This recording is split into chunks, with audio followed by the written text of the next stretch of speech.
Attention! Attention! This session of Priority One Congress of Economic Advisors live stream will come to order for today, January 10th, 2026. All attending via our multicast on various channels may do so for free.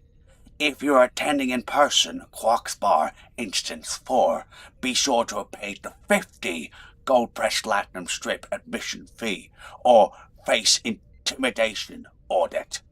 I, Acting Grand Nagus James, will be joined tonight by FCA Council Member Phil and Marhada Go Jinx for tonight's round table.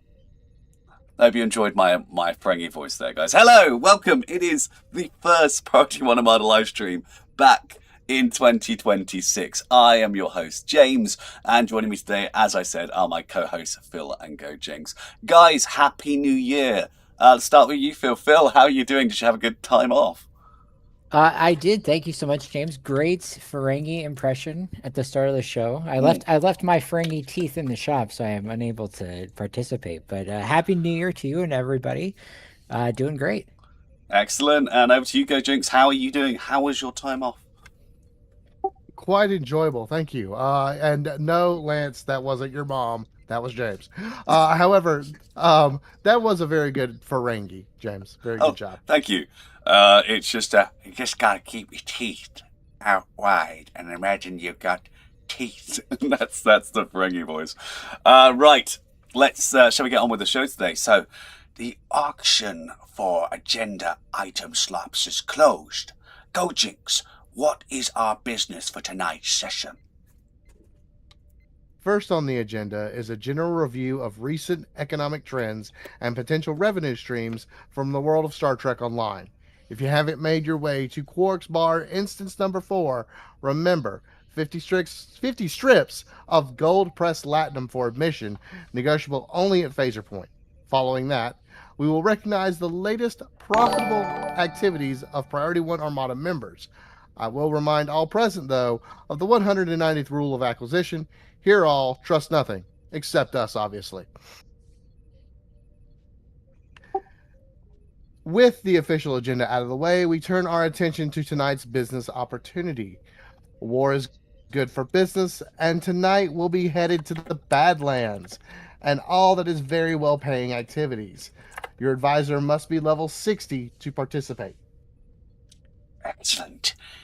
But let's preface business with a little pleasure. Advisors, it's our very first giveaway. Yes, Phil, we are giving away this free Ferengi Decora.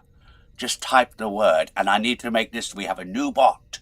Make sure to put an exclamation point, nog, into the chat. There we go. Let's start this giveaway. Giveaway has been started. Excellent. James, do they have to be capital Nog, or does it matter? Exclamation point, capital Nog, please, for our giveaway. Okay. Very good. Very good, very good.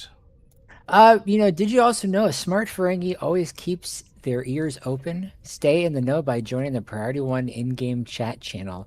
Have your assistant type in the game chat box /channel_join space Priority One, all one word, and then hit the enter key.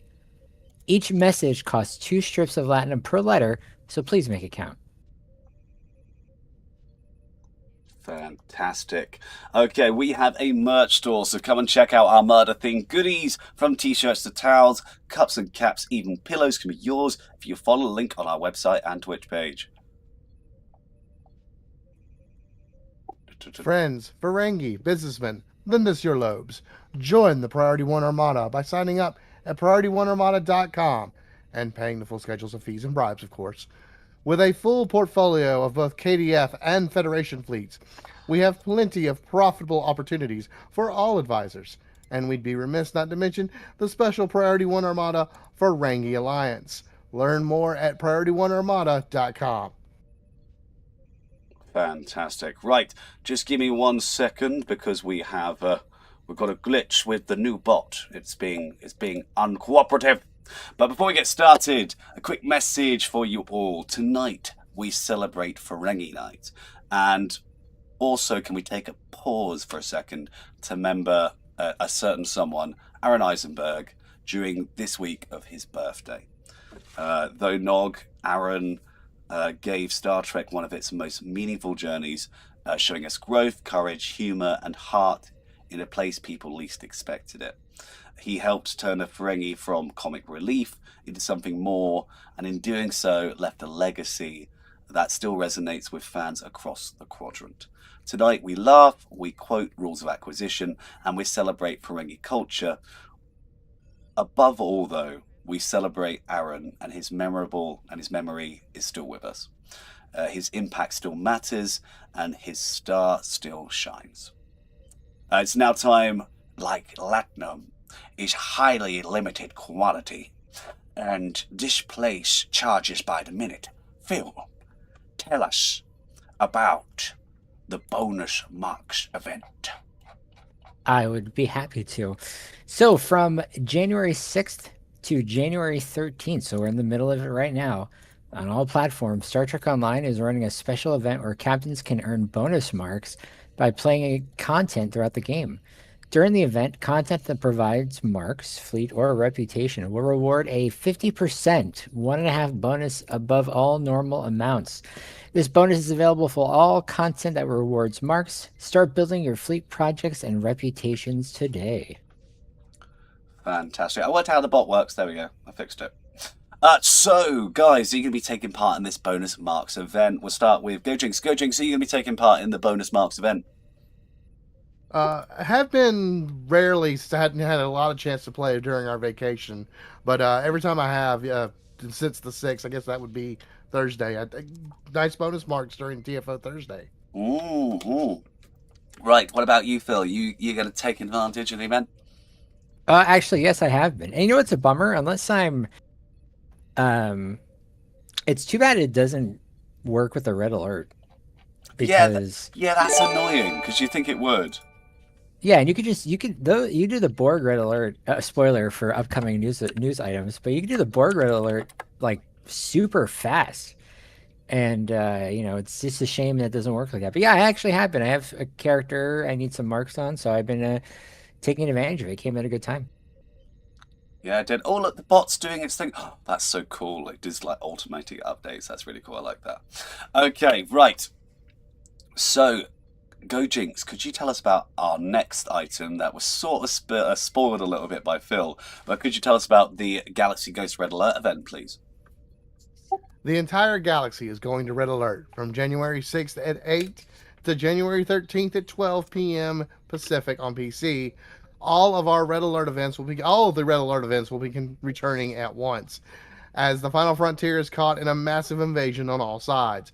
During this event, you'll be able to play the following: the Borg, the Alachi, the Tholian, the Zinketi, and the Nakul red alert events. Please note, as the only red alert with a fail condition, the Zinketi red alert will not grant daily bonus progress if you fail the TFO. This fail condition will be likely removed in future runs of this event. Wow, news. Wow.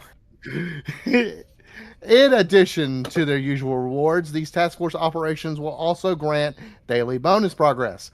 You'll receive 1 daily progress each day for completing the red alert, doesn't matter which one, on any character on your account. After you receive 5 daily progress, you're rewarded with a package containing the following: an ultimate tech upgrade and 1 specialization point. You can also purchase the grand prize on the events page if you prefer. The prize will be prorated per daily progress, becoming cheaper as you play. If you earn or purchase the events, you can complete the red alert. You still can complete the red alerts to earn daily progress. Completing each day will grant a bonus amount of 8,000 dilithium and increasing by 1,000 for each completion thereafter.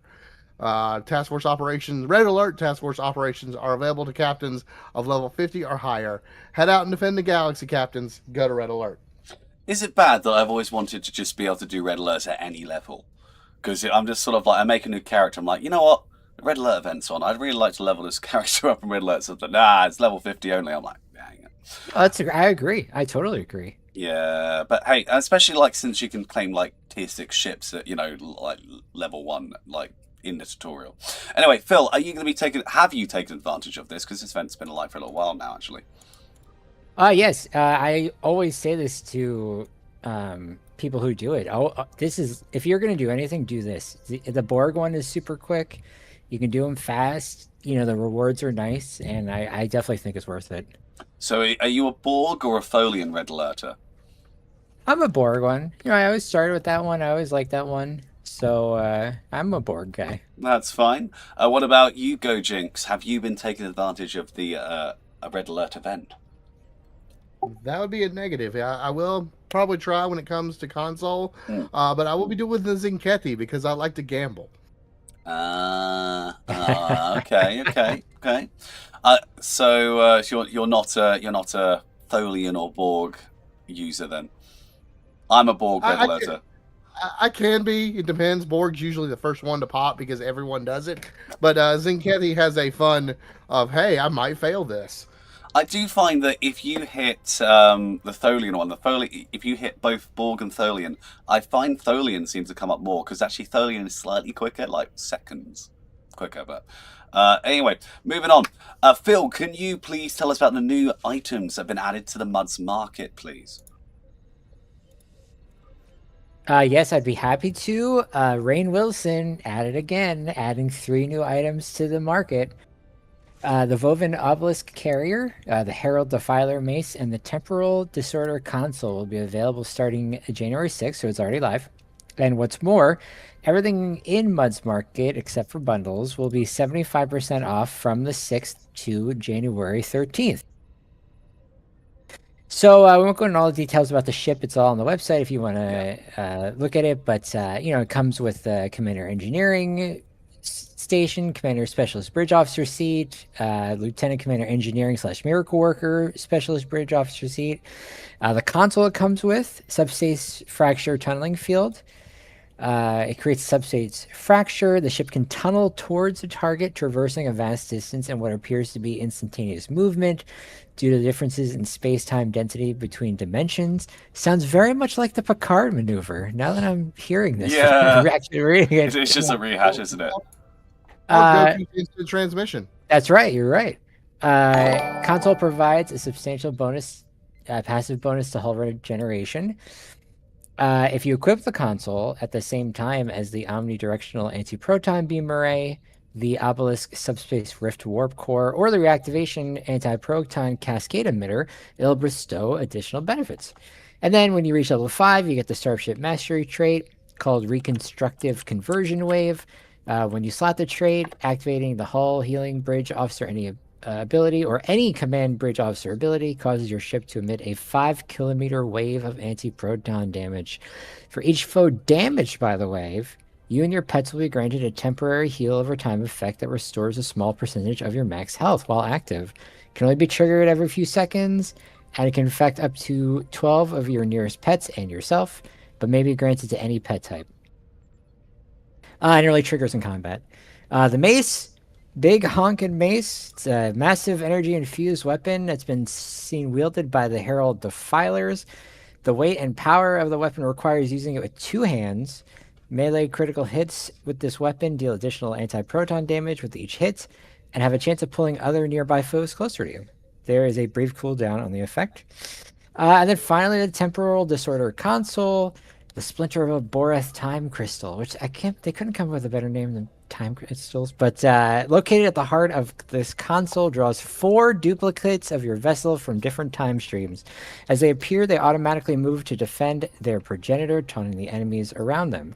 When they expire, they explode into a cascade of deadly radiation, which holds enemies caught in the blast for a number of seconds and provides your impulse engines with a valuable boost.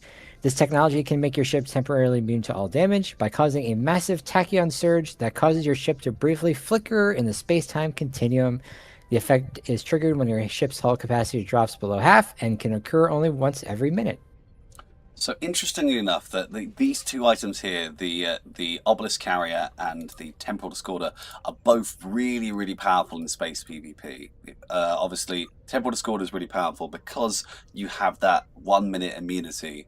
Obviously, and the fact it summons pets for you as well. That's really cool. But that immunity is really, really useful to save yourself in PvP. And then the Woven Console. Its version of Picard maneuver is really, really solid in PvP.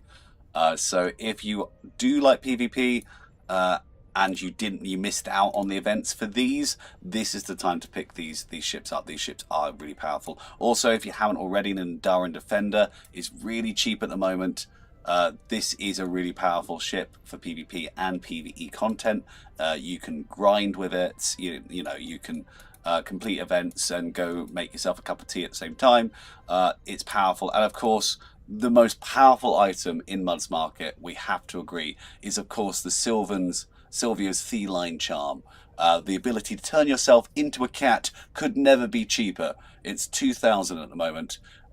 So if you didn't get it from the Halloween event and you see people like me and other streamers run around, this is how you get it at the moment. So yeah, go treat yourself to some account-wide cat shenanigans. It's worth it. Anyway, you guys, let's start with Gojinx. Gojinx, so you can take advantage of anything in Mud's Market. Are there any sales that you think you like of things to buy in the Mud's Market?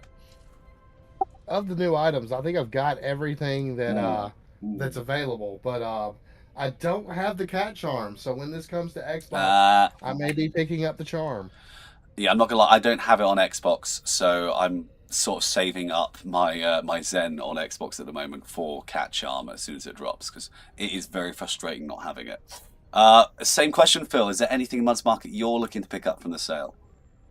Well, actually, the cat charm is great. Get the cat charm. But if you close your window for a second, James, I brought out the mace, and I didn't even realize that it lights up the whole area. It does. It's like a full-on light. It's so crazy. It's like a lamp post. It's I'm gonna grab one too in a second. But no. Of what's in there now, one of my favorite ships was the and I'm sorry, my store is taking a second to load. It's the Alliance Rex Pilot Escort. Really like that ship. So if you guys don't have that one, that's a fun one to pick up. And then the Photon Burst gun from Star Trek Elite Force, also great. Cool. And then, teacher guys, if you desire Zen, does it cease to exist? I wonder about these things. Well, if you desire Zen, grind up your dilithium, put your order in now, and then see what happens. Like in however many weeks time it takes to like actually get your Zen purchase go through. Unless you're an Xbox player, in which case you are extremely lucky and your Zen will instantly go through, because I think the exchange rate at the moment on Xbox, last time I checked, was a little over 400. It's either just over 400 or just under 400. It's always really good on there. But yes. You know what's, if I may cut in, what's funny about the Xbox, when you buy Zen on the Xbox store, like there'll be a new, when they do a sale, like their social media posted a picture, and I saw the picture first before I read the text, and I'm like, oh, what are these little fun things that Star Trek Online is selling? No, it's the Zen. It's a Zen sale. Yeah, ours is you don't get additional. You just get money off of the purchase. Has everyone? Quick side note: has everyone who's been here played the game long enough to remember when it was the C store? I miss the C store. I like the C store.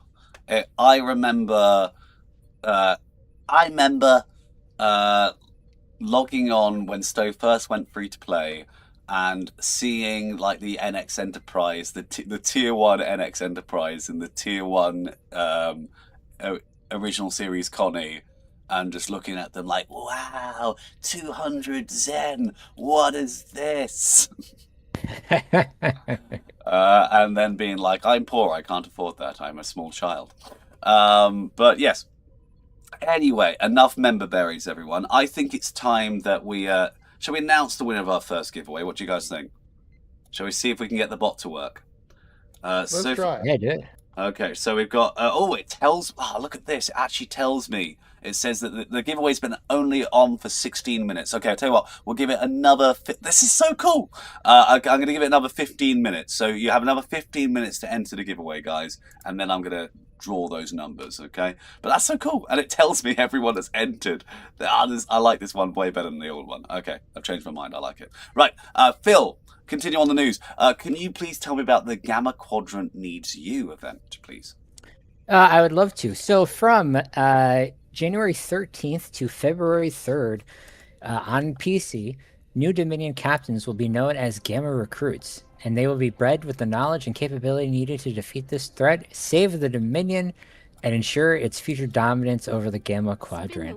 As with previous recruitment events, the Gamma Recruitment event represents an unprecedented opportunity for getting a leg up on progression. Not only do Gamma Recruits themselves benefit from additional rewarding tasks while the event is active, but they will also be capable of earning additional account-wide rewards for all characters on the Gamma Recruits account. While Jem'Hadar characters already begin their career at level 60, Gamma Recruits are offered further opportunity to rapidly close the gap that exists between new characters and characters that have been in Star Trek Online for years. Recruitment events like this one are very new player friendly, helping them get up to speed quickly and making it the perfect time to join the game. Gamma Recruits will find out quickly that they have been selected to participate in a series of special ops. These will help to prepare for combating the Herc threats and operating alongside new allies from the Alpha and Beta quadrants. Their handlers within the Dominion will issue a special transponder device, allowing a new UI element to be accessed, which will display these additional objectives. Completing these goals will see the Gamma Recruit rewarded with rep marks, energy credits, dilithium expertise, and other rewards specifically designed to offer additional aid to Jem'Hadar characters starting the game at high level. Similar rewards will also be earned that may be used by all characters on the same account. Gamma Recruits can only be created during the Gamma Recruitment event. These recruits can be recognized by the Gamma symbol next to their names. All Gamma Recruits will have an inherent bonus trait during the Gamma Recruit event of generating salvage upon defeating enemies, a bonus which extends to your entire group. This trait will only be available during the event and will be gone once the Gamma Recruit event ends. So gather your salvage while you can and use it to re-engineer your equipment to your exact standards. Far too many bonuses for these recruits to list here, so get ready to make your own.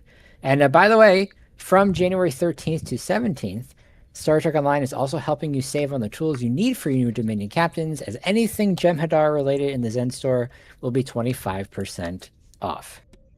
Woo! Yeah. I do love these recruit events. So you guys, Gojing, so you're a fan of the recruit events. Do you make new characters, or have you got a Gamma Recruit? I assume you got a Gamma Recruit. I have a Gamma Recruit. Basically, I think I have almost all the recruits. I just need to. There's like one or two I needed to get, like engineering and science. But other than that, I've got one of everything. Awesome. Okay, what about you, Phil? I'm guessing you've got a Gamma Recruit. Sure do. It's great, and as a big DS9 fan, it's a lot of fun. It's a lot of character fantasy. So I definitely, if you like the Jem'Hadar, you should do it for sure. Nice.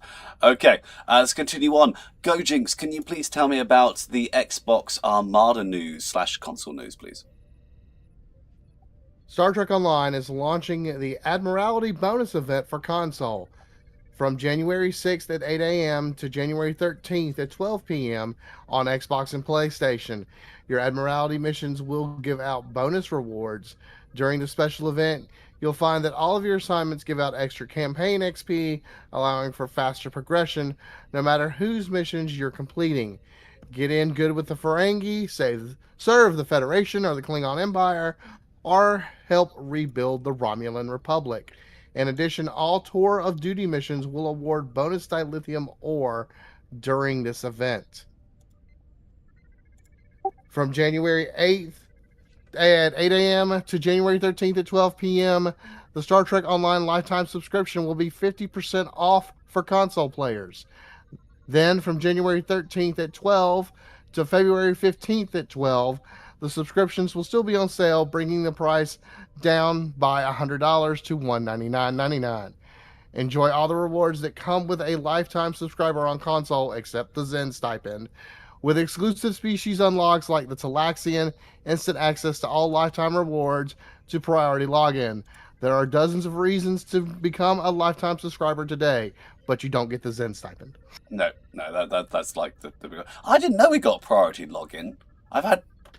I didn't either. I didn't know that's actually news to me. Like, I had lifetime for years and didn't know that I had that. So there you go. Actually, a reason to get it. Maybe that's just on Xbox. I don't know. Tell us the Armada news. Go Jigs. Make sure to join us every Wednesday at 8 p.m. at U.S. Eastern Time for Wednesday Night Warriors. We log into our Klingons, meet at Ganalda Station Shipyard, and team up to run random advanced TFOs, then hand out freebies when we're done. Join us for honor, glory, marks, and dilithium. Check out Thursday nights on Xbox when our TFO Thursdays run concurrently with the PC TFO Thursdays. The Priority 1 Armada is level 79 and it has 2 Tier 5 upgrades live.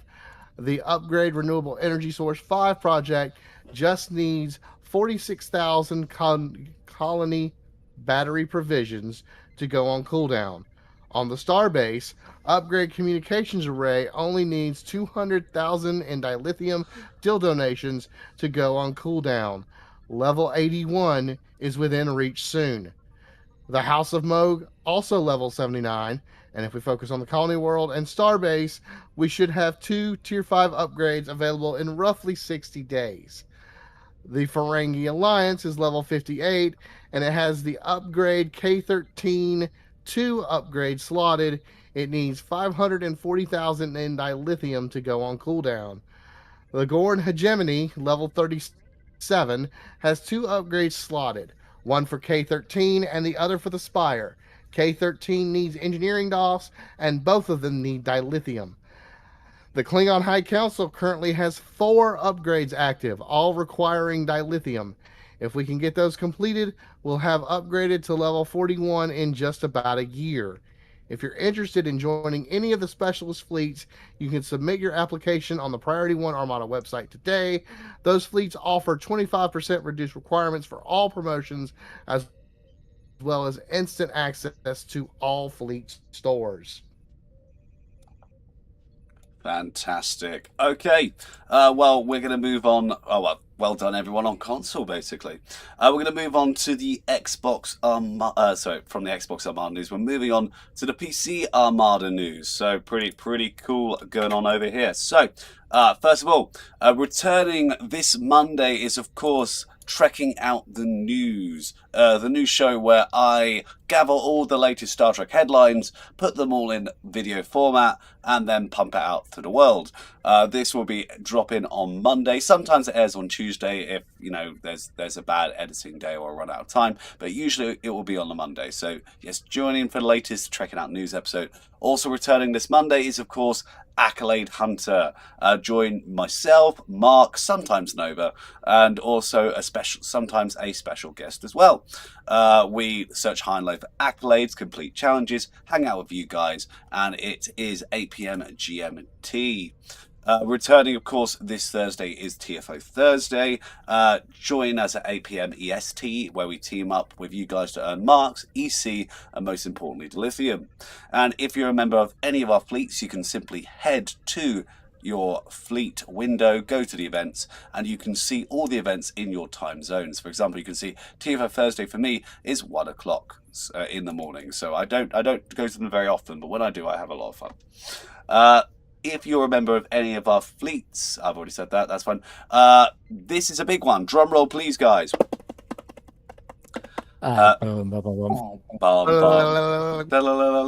Kai has been promoted to the rank of Vice Admiral after a unanimous vote in favour. A huge congrats to Kai and welcome to the team.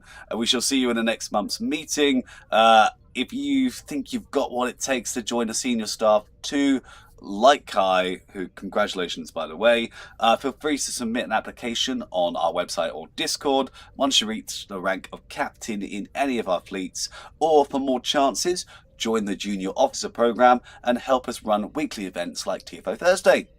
And now some more news. The Gorn Hegemony fleet needs just under 3,000 fleet marks to put its Starbase on Tier 4. Its Starbase Tier 4 upgrade on cooldown. Projects are cycling often in both the Gorn Hegemony and the Romulan Tal Shiar. So if you'd like to join any of our specialist fleets, like those two fleets, Gorn Hegemony and Romulan Tal Shiar, simply submit a request form on our website or Discord once you reach the rank of captain in any of our primary fleets. And if you're interested in joining the fleets, they offer 25% reduced requirement for all promotions and all access to fleet stores as well. Thank you for those who make donations to our website and support us making videos. If you'd like to support what we do, then simply head over to www.priority1armada.com and look up all the thank you packages we offer. Thank you guys so much. Right, I think I've made you wait long enough. I think it's time for me to use the bot to announce the winner of our giveaway. So, for those, before I get it to finally choose the winner, make sure that you have entered by typing in !Nog for your chance to win a Ferengi Decora. These ships aren't cheap anymore, by the way, guys. They're about 180 million EC on the exchange, so they are worth your while because they're not available in any other way. You can't get these from lockboxes anymore. So if you've not entered, now is the time. Right, I'm going to give you guys a sort of 5 second. 5, 4, 3, 2, and 1. Time is up on our first giveaway. I'm going to put close entries as a new button. And I can pick the winner. Let's see what happens. Here we go. And I think did a notification come up? Oh, that's so cool. That's so cool. All right. There you go. So the winner of the Decora it's Dwayne. Dwayne, congratulations. You have won our first Decora. Congratulations. You are our first winner today. Oh my God, it even has logs as well. Oh, this is so cool. This is way better than our old one. I've been converted. I now really like this. Okay, congratulations. Right. What's cool about this is I can press a new button, which is complete, and then I can go over here, and then I can start our second giveaway. Okay, so again, we are giving away, all tonight we're giving away Decoras, so we're giving away another Decora now. So this time, let me get the word for you. So the first word was Nog in honor of the great Aaron Eisenberg. The next one, we have another word. Now this is a very important word to Ferengi. It's their whole culture is based on this. And let's get this, we're giving away a Decora. Hitting that, and we are live. There it goes. It's popped up. That should have come up. Yes, there it is. Type the word business into the chat now to get yourself entered in. Right, we have some away missions to go on, I believe. So I believe we are doing the Badlands Battle Zone. I seem to recall. So shall we head over to the Badlands? Kai, well done on Ferengi Night, the quid pro quo, getting promoted to Admiral and then gifting 5 subs to the Twitch chat. Thank you. Yes, thank you very much. Congratulations and thank you. Right, everyone, let's head to the Badlands. I swear this isn't a bad idea. Oh, it's very good. That's very good, James. Hey, Queen. Badlands. Hello. Wait, 20 months of sub. What? That's ridiculous. You forgot one of the news items? I did? Oh. Yes, breaking news. The Green Bay Packers are currently beating the Chicago Bears 21-3 at halftime. Boy, oh boy. Well, what a twist. Earlier today, the Los Angeles Rams beat the Carolina Panthers 34-31 in a nail biter in Carolina. But, James, back to you. Back to let's me. Be real. Thanks, Phil. No. As for more sports-related news, some other sports happened today. I couldn't possibly tell you what they were, but it was very exciting. Yes. I watched. I watched a little bit of a basketball game from America. It was very interesting, and things happened. I think someone scored a hoop. I think that's what you call it. Anyway, back to you, Bill. Phil, let's be honest. No one is surprised that Carolina lost that game. Well, I mean, they put up a heck of a fight. Yeah. And then tomorrow, Bills are at Jaguars, the 49ers are at the Eagles, and the Chargers are at the Patriots. Boy, what a weekend. Yesterday, by the way, little bit of a college football semifinals. Thursday and Friday. Thursday at Miami, the U beat Ole Miss, the Lane Kiffin-less Ole Miss 31-27, and number 1 Indiana beat Oregon 56-22 in the semifinals. And boy, what a discussion that's going to be. But yeah, that's your sports update with Phil. Back to the Badlands. And we're in the Badlands battle zone, as you can see. And I seem to be stuck in place. Why am I stuck in place? I think we're glitching the server out, guys. Stop. Oh yeah, no, I'm not lagging. What instance are you in? There's only one. Oh, there's only one. Okay, no, yeah, I'm not lagging.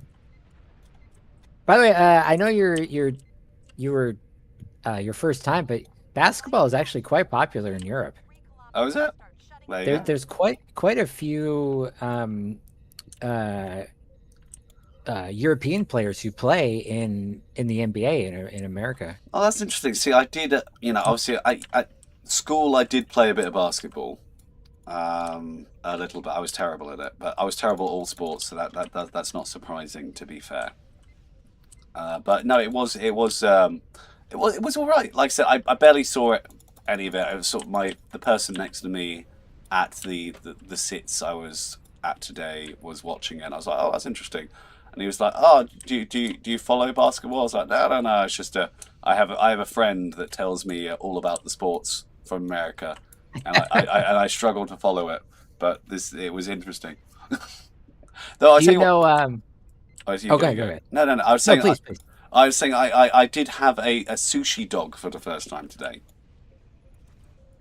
Which was okay. Hold on. I'm gonna need an explanation on that. What is a sushi dog? So sushi dog is literally just sushi, but you know how when they make sushi, they like flatten the rice out, they put the seaweed wrap, and then they roll it up and then they cut it up. Yeah.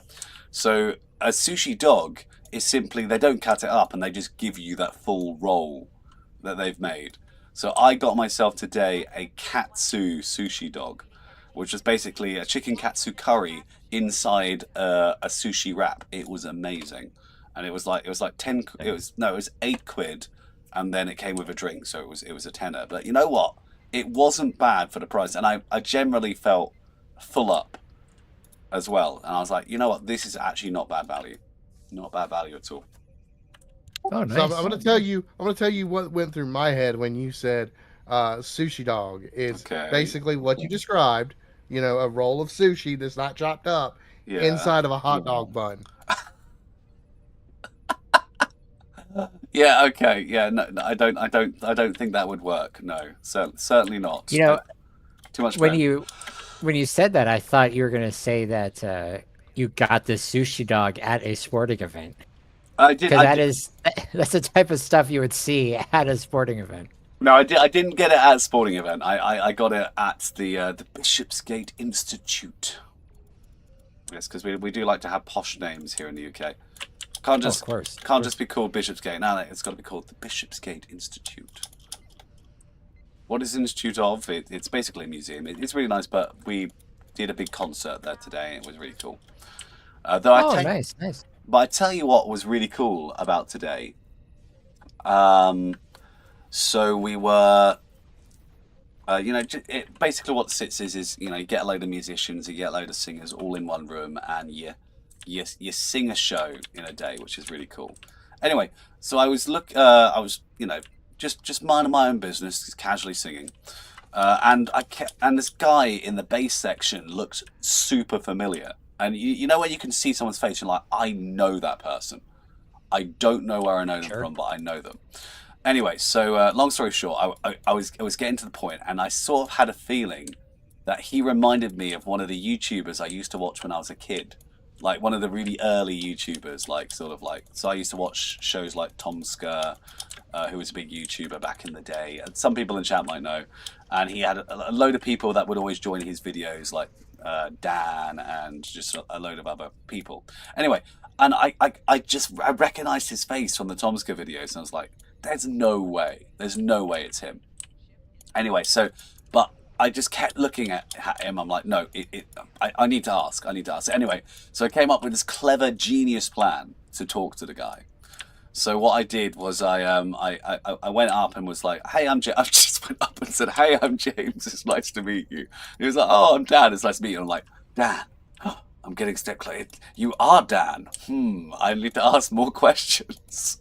So then I just ended up, talking, just having a casual, nice conversation with someone, just being like, oh, what you do? Oh, he just graduated from his master's at Mount View, and I'm like, oh, I went to Chichester Conservatoire and studied there, and just got, and I was like, oh, I'm trying to get more voice acting work at the moment. He's like, oh, I just got a new agent, so I'm looking for work too.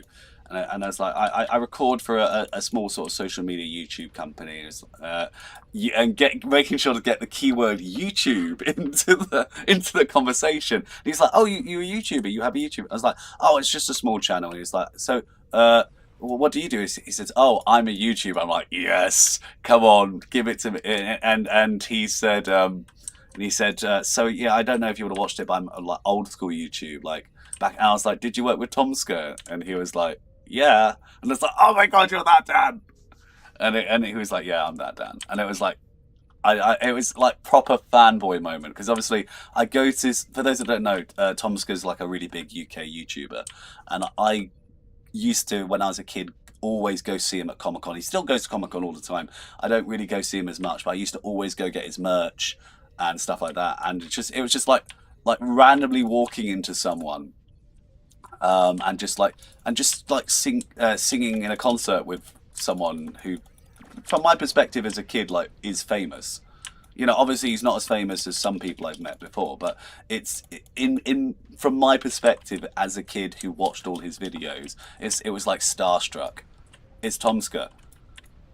That's a really great way to get in there. Like, that's really clever. I really like how you weaved in this social media stuff and brought up YouTube. That was really good, really good. Yeah, I had to get in, but I had to, when you just need to know. But I had to get in the way. Like, if it wasn't him, I didn't want it to lead to an awkwardness. Like, oh no, it's just a small. Of course. Yeah. So I had to play it in a way that after the conversation, I wouldn't look really, really stupid.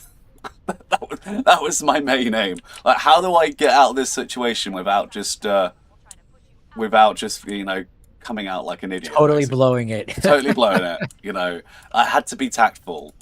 Lucky for me, when I get nervous, I talk too much.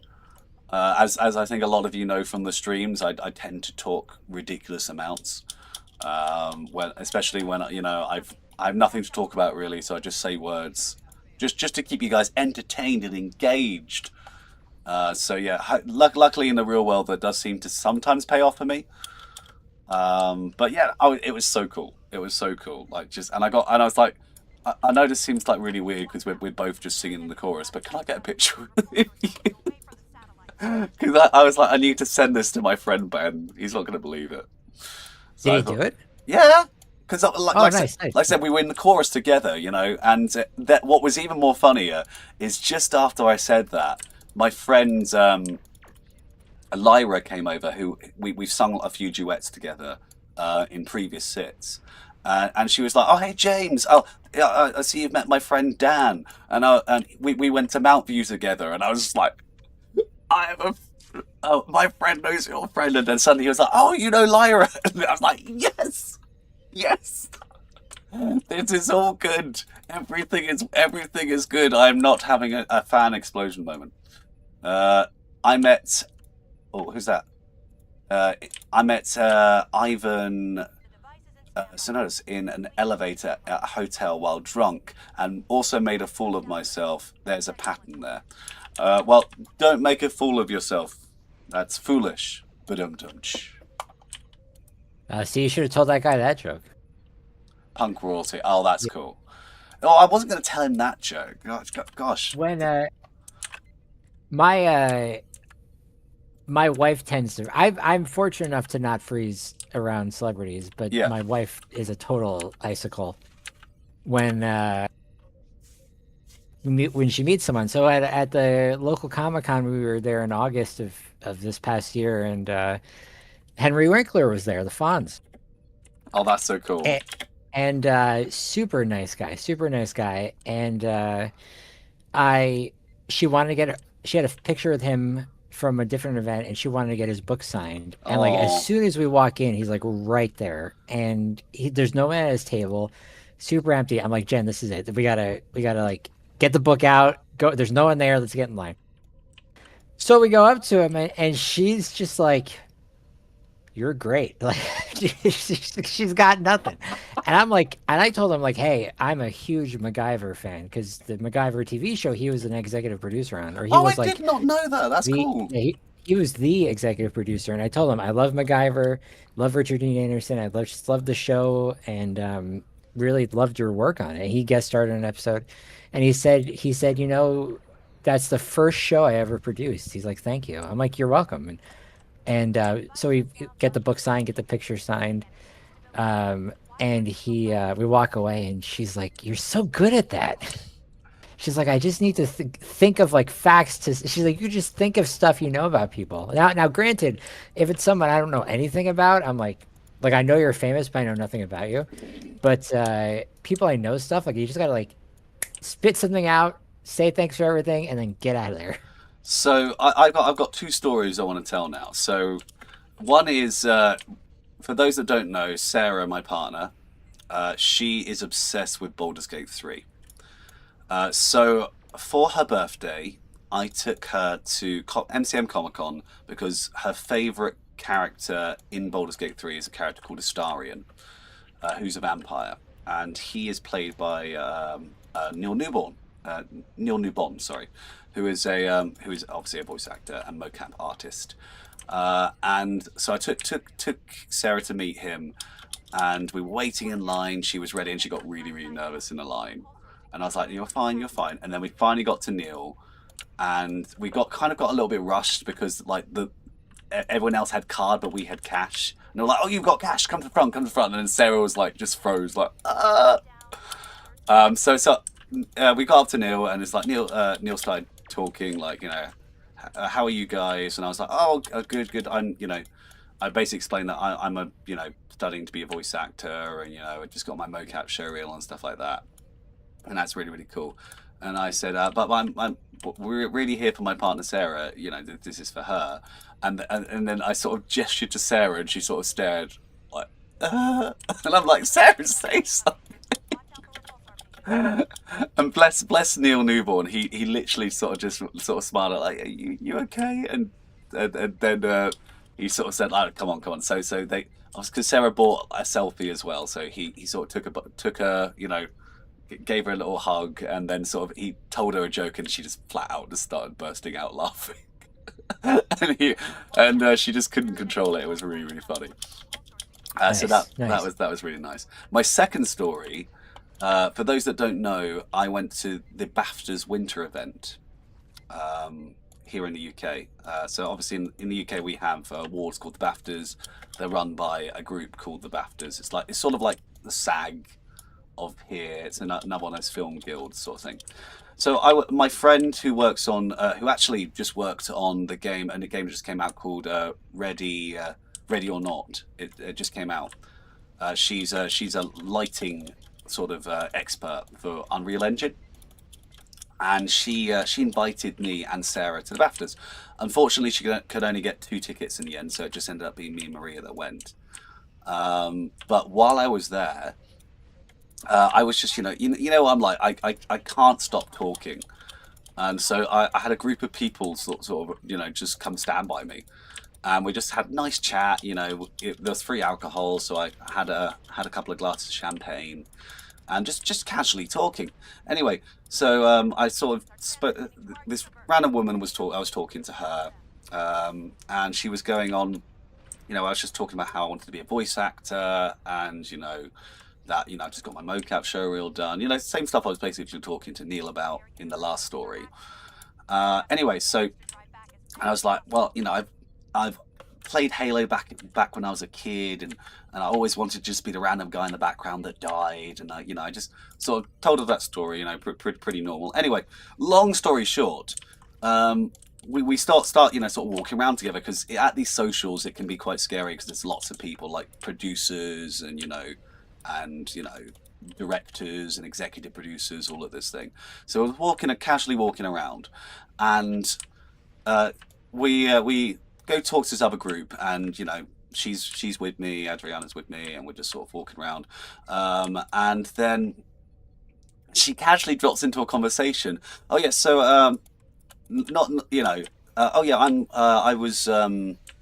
I work for Larian. I'm one of their lead writers, and I suddenly stopped. What? And it's like, oh yeah, I just wrote a game called Baldur's Gate 3.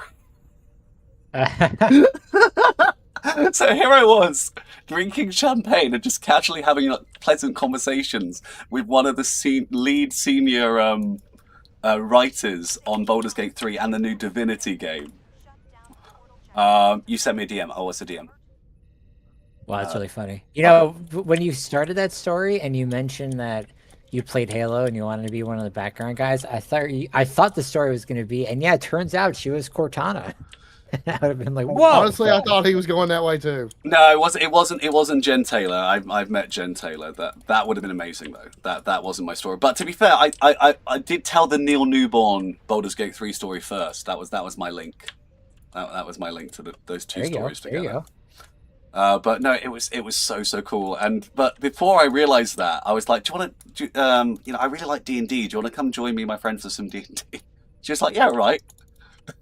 That was before I found out she was one of the lead writers for Larian, and she sent me a message saying, "You still up for me come to join for D&D?" And I'm like, "Yes."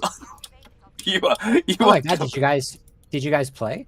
No, she's not. We start organising a one shot in sort of the summer, because it's a bit colder. Oh, very good, very good. But that was so cool, and I'm just like, oh.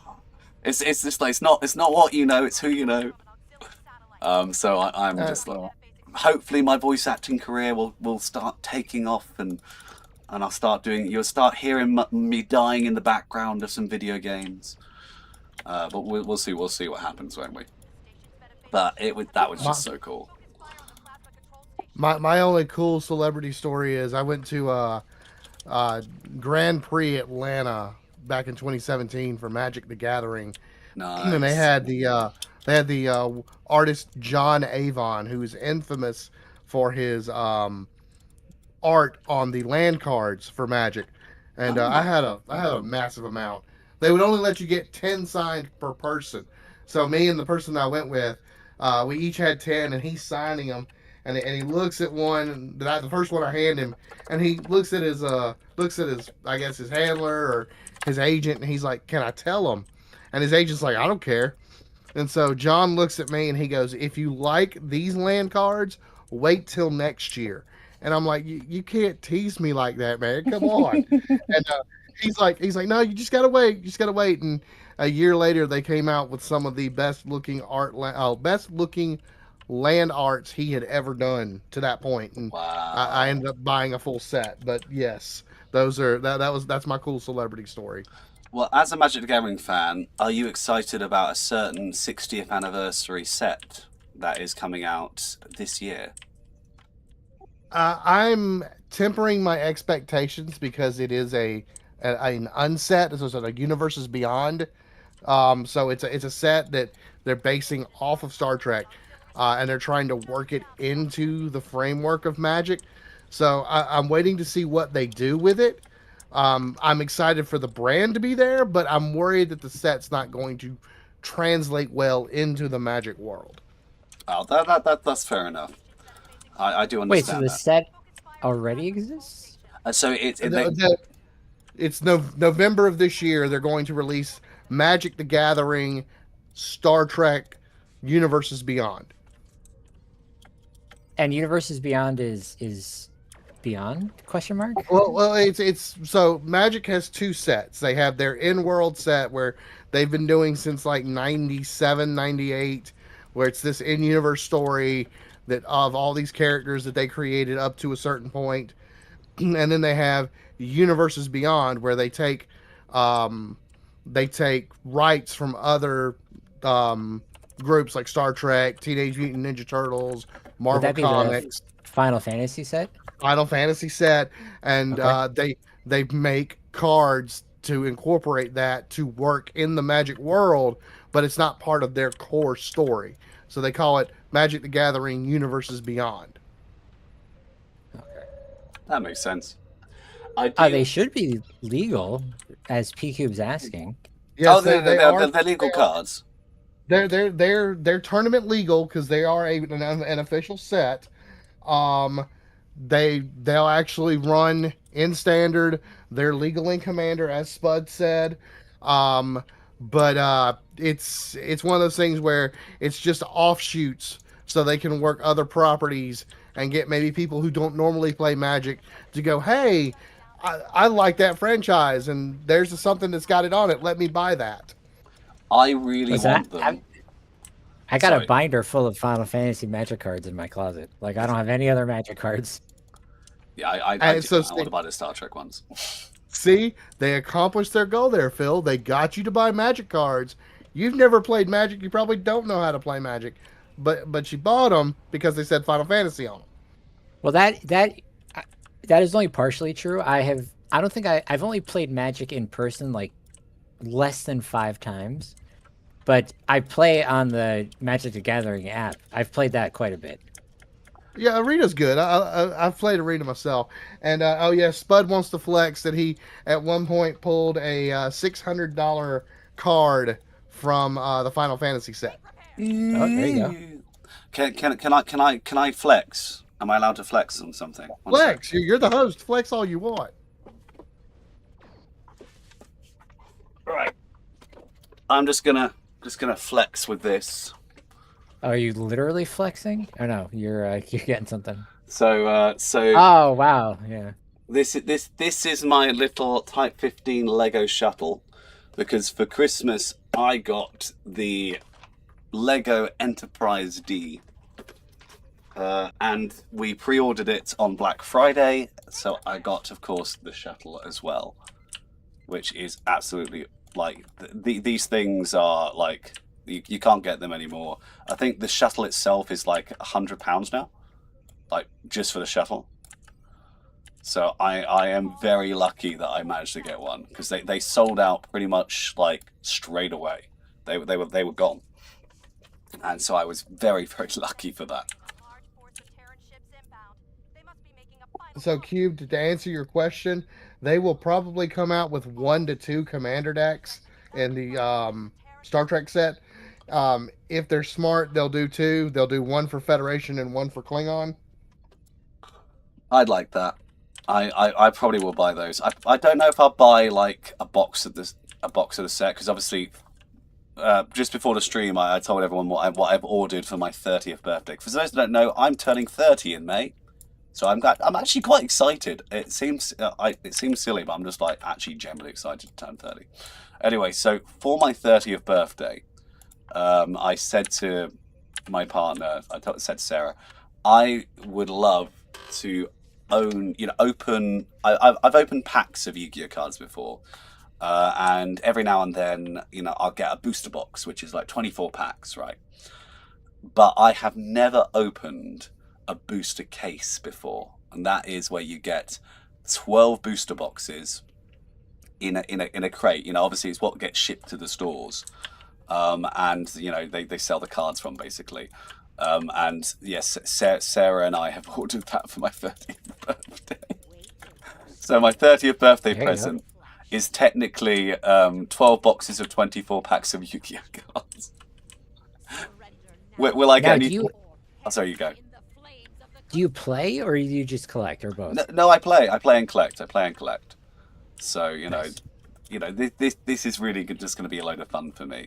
But Sarah actually asked me a question that was quite sensible. She said, "Did I want to open it like as soon because it comes out in February, and it's like, do you want to open it when it comes out? And I was thinking about it, and I was like, maybe I should hold it for my birthday. But then I was like, wait, in Yu-Gi-Oh, the problem is cards will have like stupid value, but then 2 months down the line they get banned and they lose all their value. So I was just sort of like, nah, you know what? As soon as I get it, I'm gonna do like a live stream on my James White Dragon channel of me opening this box. So yeah, if you want to see a really smug me opening packs of Yu-Gi-Oh cards, come join me on my James White Dragon channel. When I'll let you know closer when it is, but I'm quite excited. It's gonna be really cool. Enjoy. So are your you 30. opening? Oh, sorry, you go. Are you I'm saying, are you opening a new set, or are you going to open a set that's already been released? No, it's a brand new set. It's a brand new set. So this set is coming out in February. So it's the day I go to pick it up is the day it comes out. Okay, yeah. The reason I ask it is I was talking to some former Yu-Gi-Oh players actually last night at the card shop. And they were talking about the same thing that you were. That they release a set, and then 3 months later, half the set's banned, and all the cards lose the value. Yeah. So that's why I was thinking. You know what? I'm just gonna open my present while I can enjoy it. That's I'm sure you're exaggerating, but is Yu-Gi-Oh one of those games that bans a ton of cards because they never test it? So go ahead, James. You know more than I do about that. No. So other games have something called set rotation, which is where cards will get printed, new cards that are quite powerful, and older cards will be phased out of use, and then eventually. When those cards can be actually phased back in, but they sort of rotate in and out. So the game sort of keeps quite steady. Yu-Gi-Oh, however, decided rather than do a set rotation, you can use cards from the day the game came out, and they just have a ban list. And the problem is with how different the game is to when it released. Cards from like 25 years ago.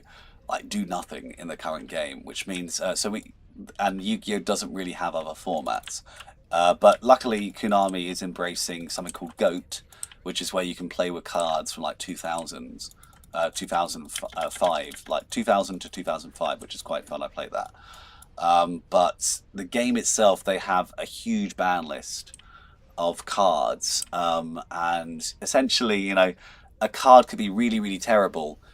And then suddenly a card gets hit on the ban list, and that terrible card becomes really, really good because the card that negated it is no longer available. So suddenly that card that was really bad is now super, super high, and lots of people buy it, and it becomes like £60 card.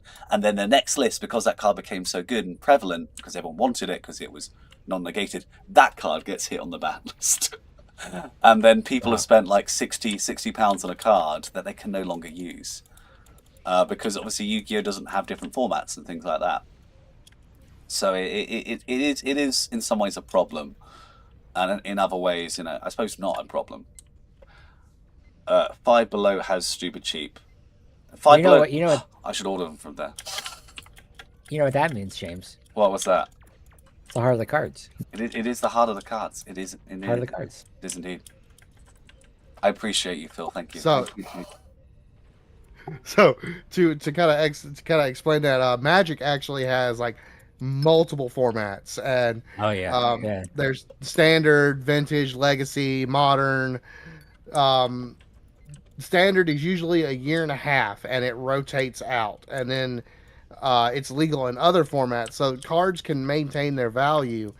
It's when a new set's released and people see the way that you can break this older card by using this new card, that values on an old card will skyrocket because everyone's buying up the old card to make the new combo. That makes sense. I mean, the same thing happens in Yu-Gi-Oh. I mean, obviously, Yu-Gi-Oh, for those who don't know, is based on Magic the Gathering, to be fair. Because in the original Yu-Gi-Oh manga, which I actually have a pile of over there, it wasn't one game. It was basically a manga about a kid that plays lots of different games. Like he plays chess in one, he plays ice hockey in another, He plays a drinking game and sets someone on fire in another. That's a whole different story. It's not a kid's story. The manga is really really dark, which is cool. But Yu-Gi-Oh sounds like a gigantic dork. It is, it is quite dorky because the English show was translated, and it's quite kiddie in the English translation, but the original Japanese is really dark. But it leads this problem that you have obviously in America and and outside of America, a lot of people that played the game were all kids, and then out in Japan, it's all sort of adults playing the game. And as the years have gone by, all those kids that grew up with the game are now adults, and it's not really a children's card game anymore. Mm-hmm. Card talk. Yes, well, Phil was having a chat about sports, and these are sports that I actually understand. There you go. That's totally fair. Magic.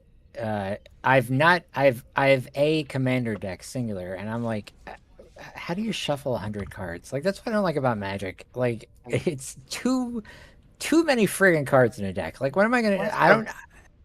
I don't want to go to UPS and buy a friggin' 12 by 12 by 12 cube just to carry my shit. Oh, excuse me, carry my stuff around the card shops.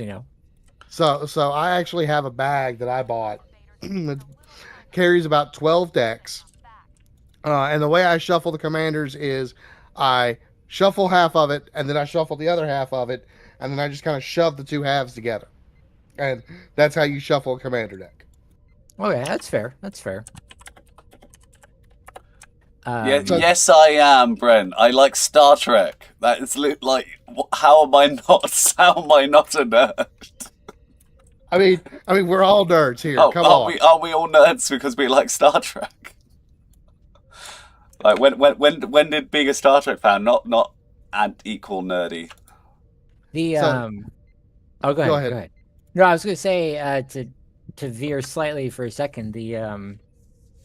Talking about manga and anime. I don't know if I've told this story. Stop me if I have. But because your avatar in Discord, Gojinx, is I believe a Super Saiyan 3 Captain Kirk, or just Goku in a Federation uniform. Super Saiyan 3 Saiyan in a Federation uniform. Yes. There you go, bang. So when I was in my freshman year of high school, it would have been 2001, and they were starting an anime club, right? Oh, that's and cool. I was walking down the hall with one of my friends who was like one of the officers of the club, and she's like talking about, because you had to have like X amount of students, and then have a teacher to sponsor it, and then you could set up a time to make sure that they had enough interest. And she's like, "Would you want to join the anime club?" And I'm like, I'm still to this day, like, I don't really watch anime. And I said, I the only two animes I've really watched are Gundam Wing and Dragon Ball Z, which I both love tremendously. And she looks at me when I said Dragon Ball Z, and she looks at me, she says, "That's not an anime." What? She said it like I just like slapped her. And she's like, "That's not an anime." And then she walked away. Okay. And I'm like, I did not join. Spoiler alert, I did not join the anime club. As you should have.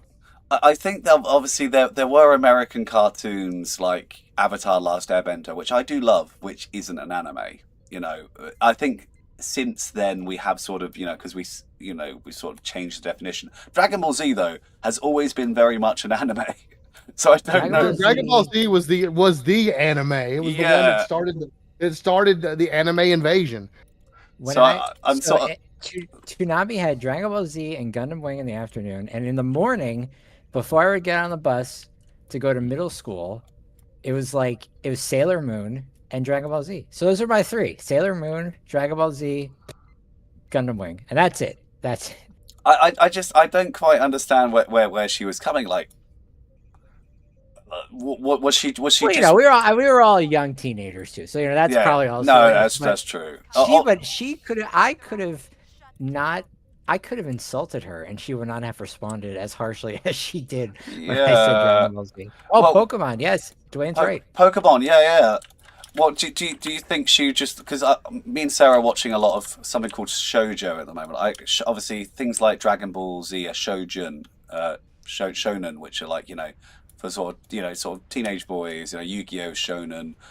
You got things like My Hero Academia, and but things like shoujo have shows like a show called Fruits Basket, which is teenage girl finds cute boys, but it's actually usually like a really interesting plot going on, ironically.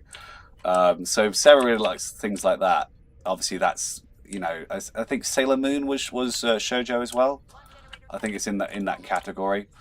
But you know what? I've been watching this really good one.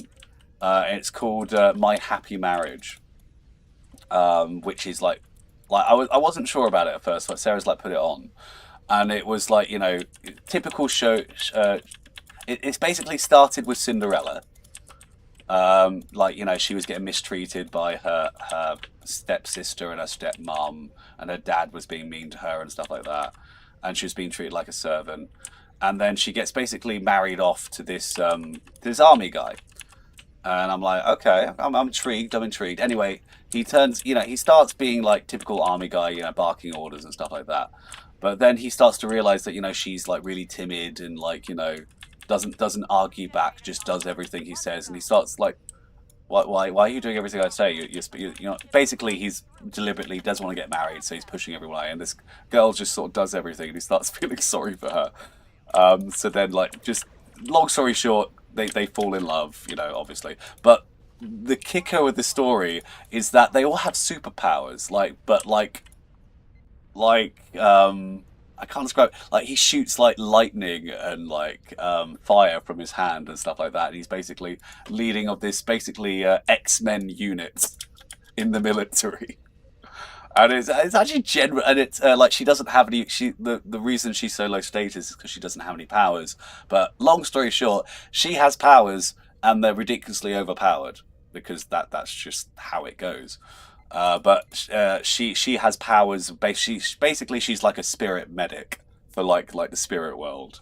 But it's just really cool. I like it. I like it a lot. Video killed the radio star. Well, how about I start a radio for you? It's a BBC Radio 1. I want to continue this, but how long has it been since we started the giveaway? No, it has been 39 minutes and 30 seconds according to my timer. So I think it is time that we close entries. We're closing entries in 5, 4, 3, 2, 1. Entries are closed. Do not enter. I'm closing the entries. It is going to pick a winner. Winner has been assigned. It's Asasa. Rachel won. Congrats, Rachel. You have won. Congratulations. You have won yourself a Decora. Like I said, these things are quite rare now. So, it's a really good prize, to be honest. And cool thing is, now I can, with this, I can now actually start the third giveaway. So I have to get my keyword. And then I go over here, and I go to settings. And I paste my keyword in.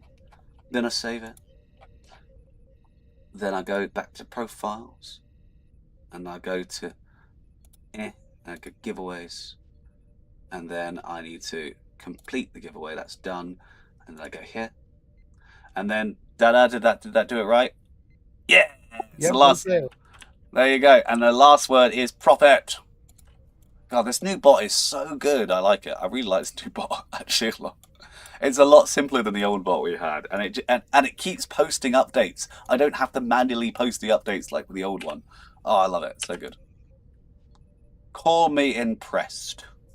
That's what I say. So, Phil, back to the last conversation. It's just I wanted to throw in my thing. You said your 3 were Sailor Moon, Dragon Ball, and Gundam Wing, right? Yes, and I guess the first Pokemon anime, I get that came out in the 90s. But those, I would say those. Oh, Panda, make sure. That's what I said. Panda, make sure to put an exclamation mark before your profit, because it won't enter you unless you have an exclamation mark on it. It's the new bot. You need to make sure you've got your exclamation mark, and then it'll enter you into the giveaway. It's not. So sorry, apologies. Go ahead, James. No, I was just saying it's not quite as good as the old bot in terms of like you can just post the word, but it will do more notifications. So just remember, make sure to have your exclamation profit, and then you'll be entered into the giveaway. Over to you guys. So I had Toonami as like teenagers when I was a teenager when anime started blowing up. My three were Trigun, Cowboy Bebop, and Dragon Ball Z. So My brother is a big Cowboy Bebop fan. He loved Outlaw Star. That's another one. That was a good one too. So I think this is funny because obviously we can sort of see our generations here. Because obviously my anime from when I was a kid, obviously Pokemon. I never actually watched Pokemon as a kid. I was quite bad in regards to like I tried to hate Pokemon because all the kids at the playground wouldn't play Yu-Gi-Oh with me because they kept wanting to play Pokemon. So I started a whole vendetta against. I actually do like Pokemon now, but as a kid I started a vendetta against Pokemon. Ironically, like sabotaging my future self because I don't have any like classic vintage Pokemon cards to sell. But Yu-Gi-Oh was sort of my main anime sort of when I was a kid. When I was a teenager, I really liked an anime called Future Diary, which basically was about a death game. Kid gets a phone that tells the future, and then finds out he's got to use the phone to stop himself from being murdered. All while this girl is basically insane, following him around. That's literally the plot of that show. It's a good show. You should watch it. And I will say that, what I appreciate about the medium of anime, even though I don't really watch a lot of it, is that you can have a show about anything. yeah, you can. You literally Like can. you can just get you can just. I think there was one about like a volleyball one. Like there's like you could just it's like that joke from South Park about Family Guy where Yeah. it's just like take a bunch of things and put it in a show, and that's an anime right there. You have 100 episodes and you call it a day. Yep. I mean, because there's plenty of anime. I mean, there's an anime literally about being turned into like reincarnated as a spider. Isekai is such a huge thing. Like the idea of like dying and being reborn in another world. That's like the biggest anime. Like Sword Art Online sort of started it, but that wasn't reborn. But yeah, it's just so interesting. It's so. There's some really really good isekai and then some really really bad isekai as well. Or slime, yeah. If we're going to talk about anime, we have to congratulate One Piece on finally finishing season 1. Yeah, season 1 is finally done of One Piece. Like with 1,150 something episodes. Yeah, I saw that. I don't get it. Like what like they just never said they had a second season? No, they just there's so much filler. They just decided to finally like split the difference between like they never had any seasons. They just kept making, never using the season system. But for some reason, they have now decided that season 1 has finished at like over 1,000 episodes, and now season 2 begins. Yeah, it's basically the thing about One Piece is it's so much filler episodes. It's ridiculous. I know everybody likes to make fun of Dragon Ball Z with its filler episodes, but there was an entire story arc of One Piece that was a filler. I mean, there's plenty of filler arcs in every other anime though. Like Yu-Gi-Oh! Like made up tons of. There's a whole story arc about like drag. Actually, tell you what, the filler arcs actually aren't that bad, but they are still filler arcs. And I'm just like, give me the plot, man. I want the plot. So James, you're the Yu-Gi-Oh expert. I know that in the Americanized version, the Shadow Realm was just kind of like, oh, it's a bad place. You don't want to go there. Wasn't it originally like supposed to be like the worst, like torturous place you could ever go if you got sent there? There's no Shadow Realm in the original, in the manga or in the Japanese Okay. dub. Okay, so it was something they invented for the show. Yeah, you're just dead. In the Japanese and the manga, you just died.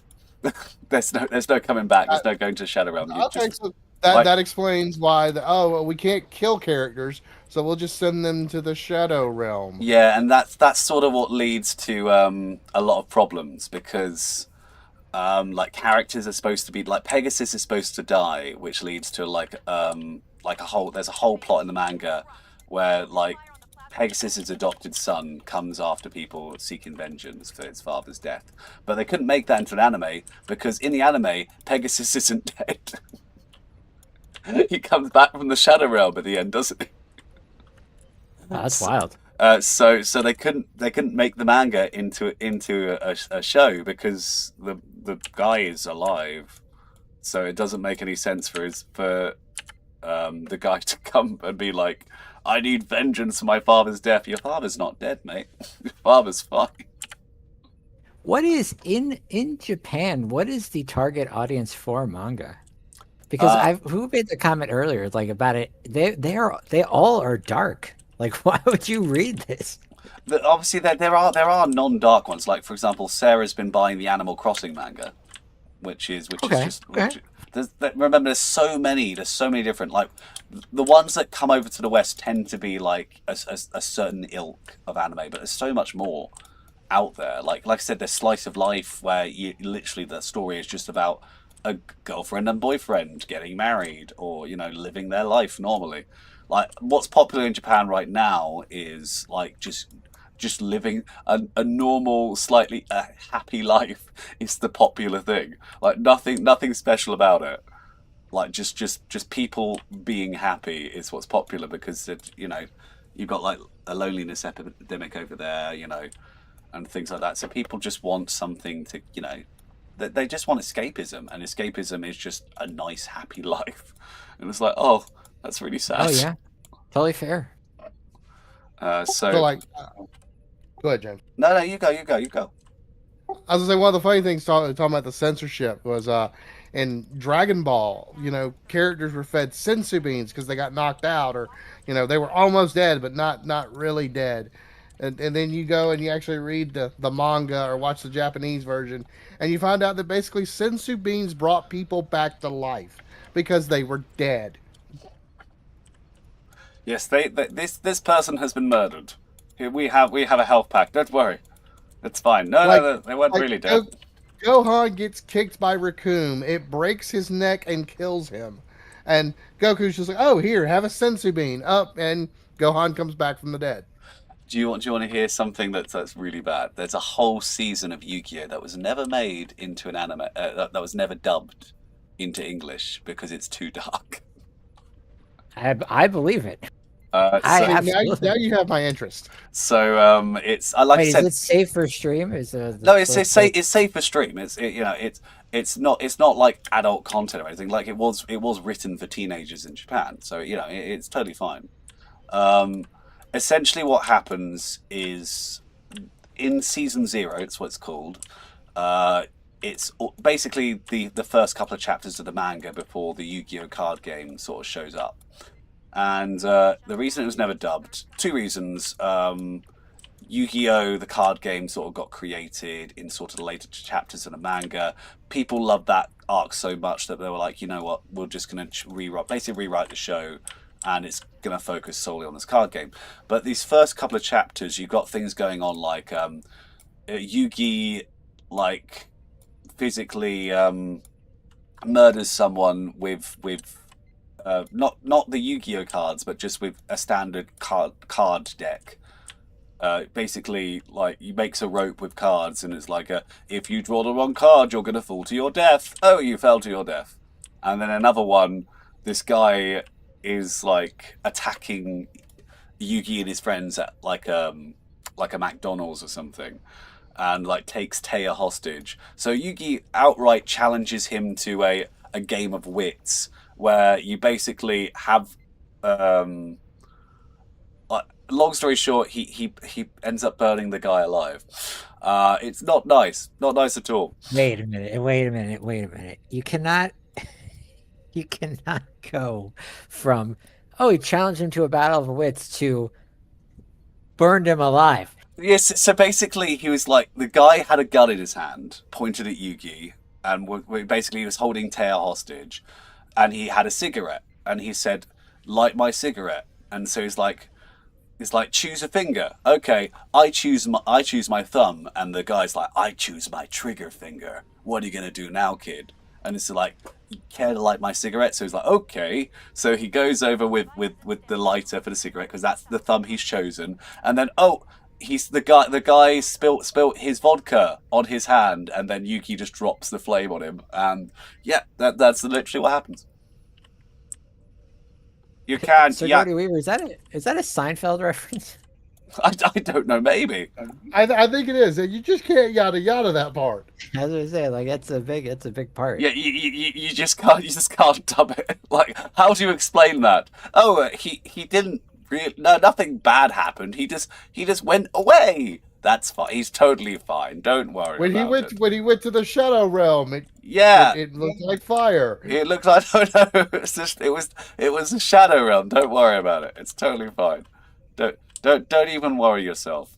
It's totally. You know what I would love to see? I would actually like to see a Star Trek anime. I think that would actually generally be really cool.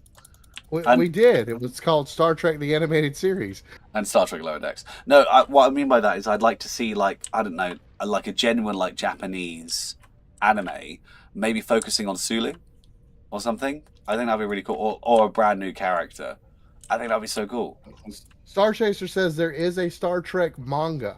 Yes, there is. I do need to read it at some point. I have seen that at some of the bookstores I've been going to.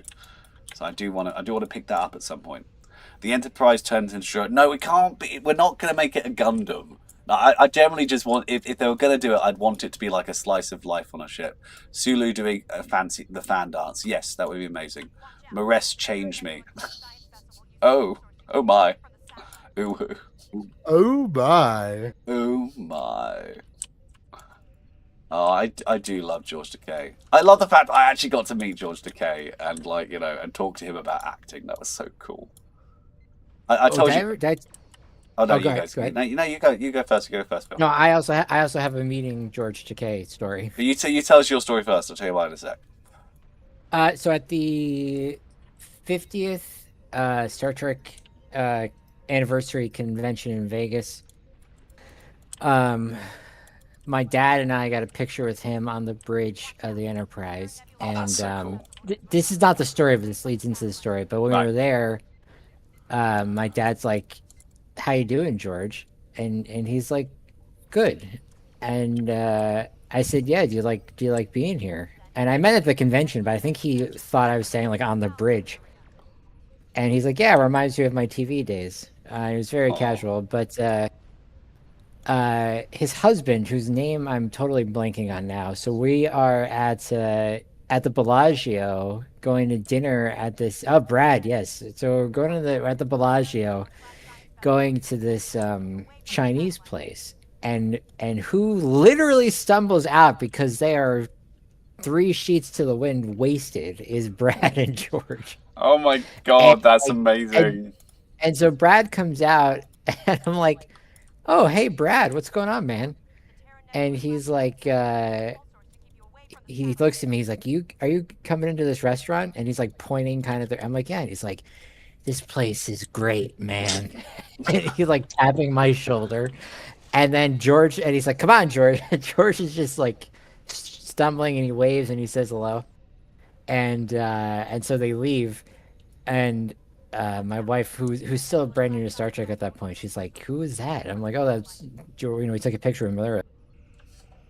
Fast forward to like maybe a year or two later, my dad was on the Star Trek cruise, Right. where George is there with Brad, and he says to Brad, he's like, "By the way," they're at like some bar, and he's like, "By the way, my son, I don't know if you remember this, but a couple of years ago, we were at a Chinese place at the Bellagio, and you talked to my son, and you told him how great the restaurant was." And Brad claims he remembered it. He was probably just being nice to my dad.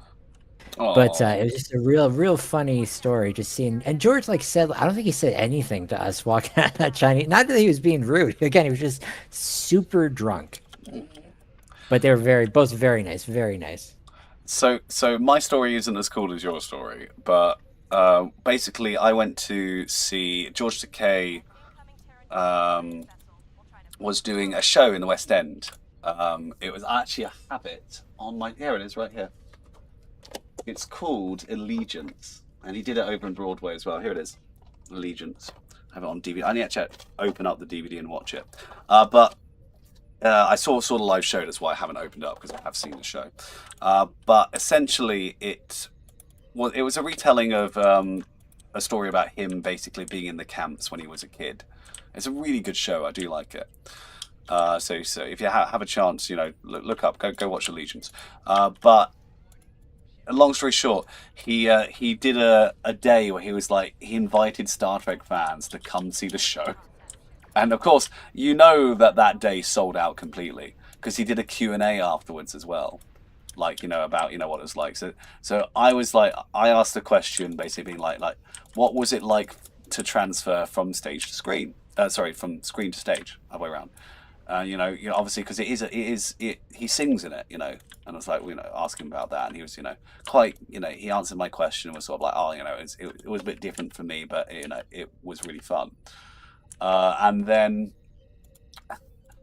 bless him, there was this guy behind me started asking him this really complex question about DS9 and like law stuff, and I'm like, Josh Takei's not going to know that, bud. But bless him, like he had no idea about, because I'm sure he's watched a little bit of DS9, but he didn't write the show, but he gave his best answer, and you know what, he could have been like really rude to the guy, but he wasn't. He was really respectful. Like, he gave him an answer that was sort of like you could argue it's like a general answer, like just like be nice to each other, but it was the fact that this guy was asking this really complicated question and he gave him an answer. It's just like you've done this before, haven't you?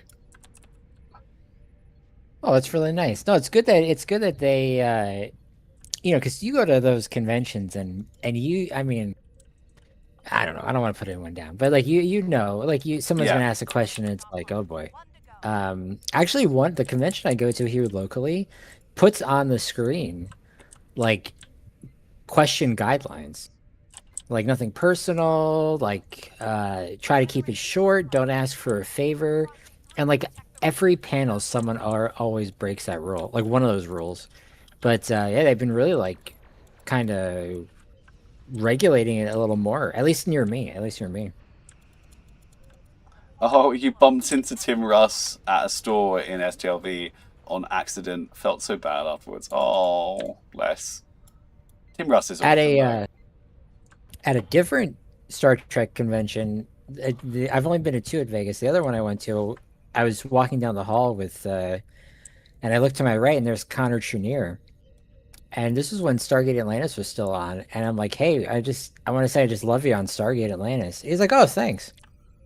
And I'm like, I'm sorry, I don't mean to just like nerd out in front of you. He's like, no, that's why we're here. I'm like, oh, okay, it's very chill. Okay, Connor Trunier, remind me, who was he in Stargate Atlantis? Oh, he was Michael the Wraith. Oh no, he is Tucker. I was thinking it was Tucker, but then I was sort of like, yes, Tucker. Yeah, it was Tucker. Yeah, Tucker on Enterprise and Michael the Wraith.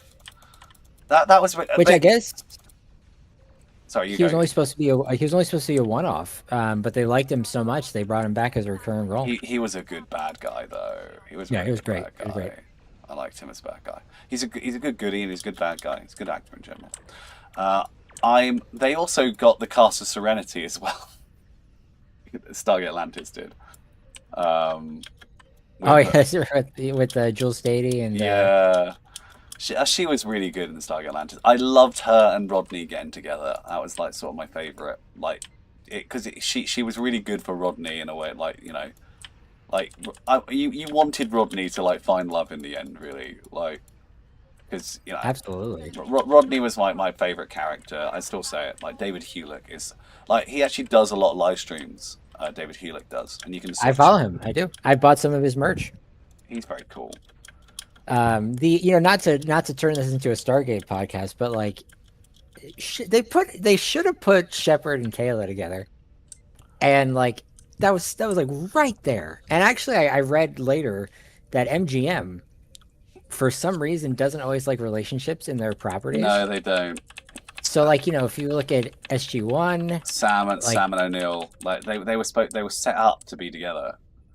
But also, there was a lot of slash fiction of O'Neill and Daniel as well, and they actually like, because you remember in like the early seasons they're like really, because in the film they're really close, and they're really really close in the early seasons of SG1, and because of all the slash fiction which came out, which is basically I think. My mum used to write it. Basically, she wrote them making love.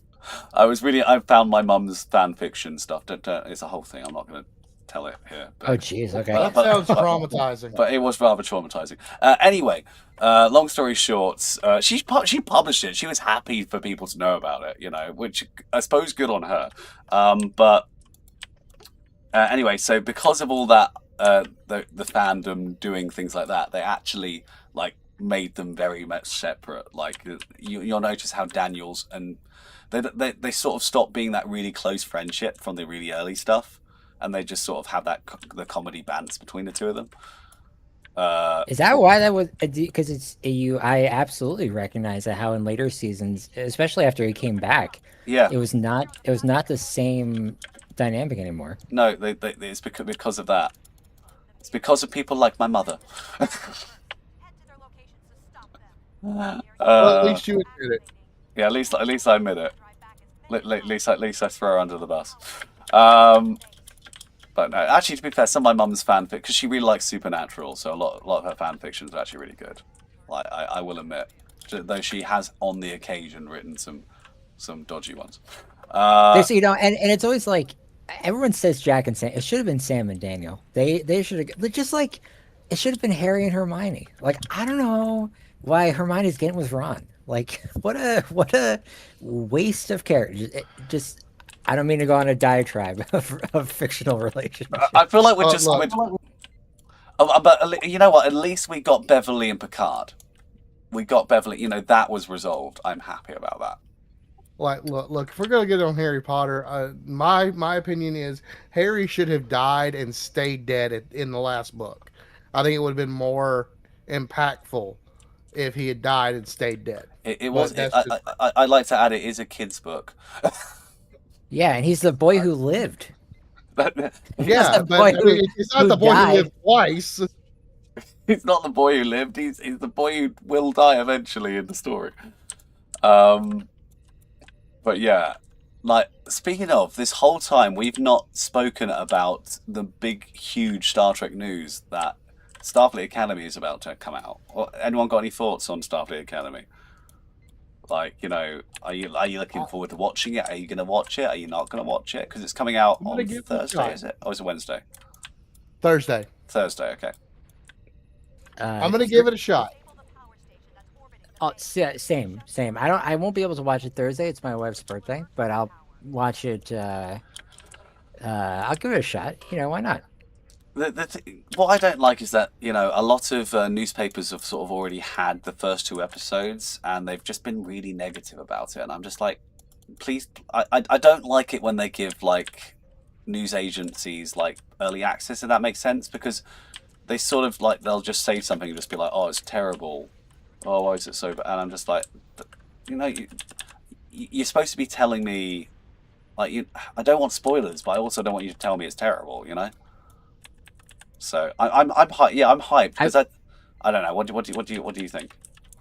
I will say I'm not excited for the 32nd century setting at all. I think obviously I've said it before. I actually quite like the ships, and I also understand why the ships have to be that way, because obviously there has to be like you can't have a Galaxy class Enterprise D casually being flown around in 500 years in the future. That would be like me walking around in knight's armor, and carrying a sword. I don't see anything wrong with that. No, like but what I'm saying is, I know what you mean. On a modern battlefield, like casually walking in a button. People are carrying guns and machine guns, and there's me with a sword on the back of a horse with medieval knight's armor. That's the time difference between next gen and the 32nd century. Like, I'll get there. It's giving me too many teen drama vibes at the moment. But to be fair, yeah, I feel like there is going to be some teen drama. That I feel like the first couple episodes are going to be very teen drama-y. I think that's going to happen. It's giving me Discovery season 5 vibes, and it's I had a real hard time struggling through season 5 of Discovery. So it's like I'm gonna give it a shot, but it's gonna be bad. I have a feeling it's gonna be a dredge to get through it. I think first. Oh, sorry, go. Dawson Space Station, great reference. Sir Courtney, great reference. That's what I thought DS9 was going to be when it started. Kind of like the whole thing with the drama of Cisco and getting over his wife and that kind of stuff. And then they completely flipped the script. It's like, thank you. You actually didn't do what I thought you were going to do. Well, that's what I'm hoping will happen with this. But there's another Star Trek show we've not spoken about either, which is literally what you just described. Obviously, Mariner from Lower Decks is currently writing a comedy about a space station in the Star Trek universe, which is basically like it's going to be almost like a live action comedy version of Lower Decks. But really? Like with new characters, basically. Have you guys not heard about this? No.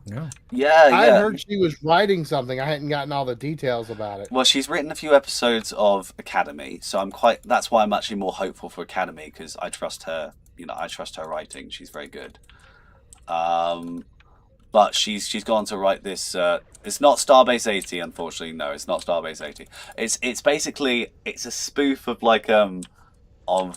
reality TV. Essentially, these random aliens are being just work on a space station or like a holiday resort space station, and they find out that their lives are being recorded. That's the whole plot of this show. That's all we know about it. We know that she's obviously working on it.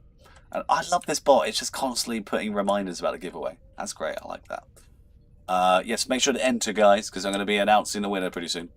I want to see a Starbase 80 in Stowe. I also want to see Starbase 80 in Stowe, and I think it would be really cool if they gave it to us as like a fleet holding that you had to build up. Because at the end of Lower Decks, obviously they go off to basically fix up Starbase 80 and start all the alternate dimension missions, and we've literally got a story arc about visiting alternate dimensions. We could have Boimler come through one of the wormholes at the end of this mission, at the end of this Borg story arc. William Boimler in the Defiant. Not the Axamander. Was that the name of the ship? It was a Defiant class. I think it was the Axamander. But just that coming through at the end of this arc, and that sets up our next arc being a Lower Decks, just the whole story of Lower Decks, because there's quite a few ships in Lower Decks. Obviously, a lot of them are promo ships, but I think you could easily have a whole story based on Lower Decks. I think it'd be great because it's obviously it was called the Anaximander. That's it, the Anaximander.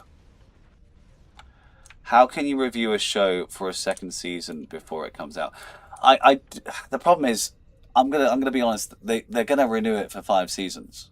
Like every Star Trek show, apart from Prodigy, has been renewed for 5 seasons. I'm still upset about Prodigy. I've not got over Prodigy. Prodigy for me, Enterprise didn't get 5. No, Enterprise didn't, but Enterprise still got 4. Enterprise got 4.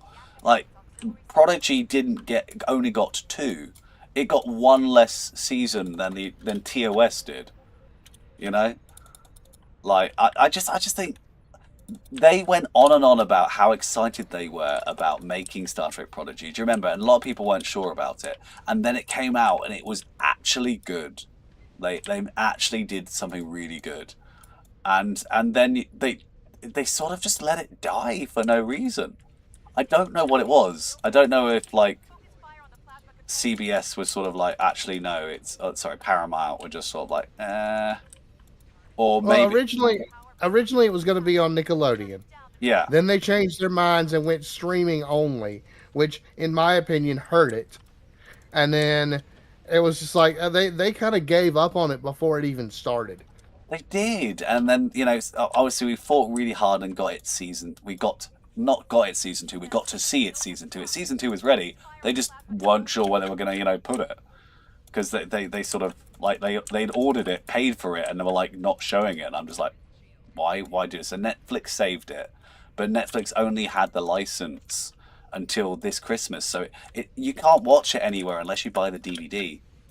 Which I am gonna do. I'm gonna buy season 1 and 2 on DVD because Blu-ray, sorry, because I like the show, and I am sad that it's just been left. And I remember at the last Star Trek day, like they didn't even show any pictures from Prodigy. Like they were just full on, like forget that Prodigy existed, and I think that's just kind of sad.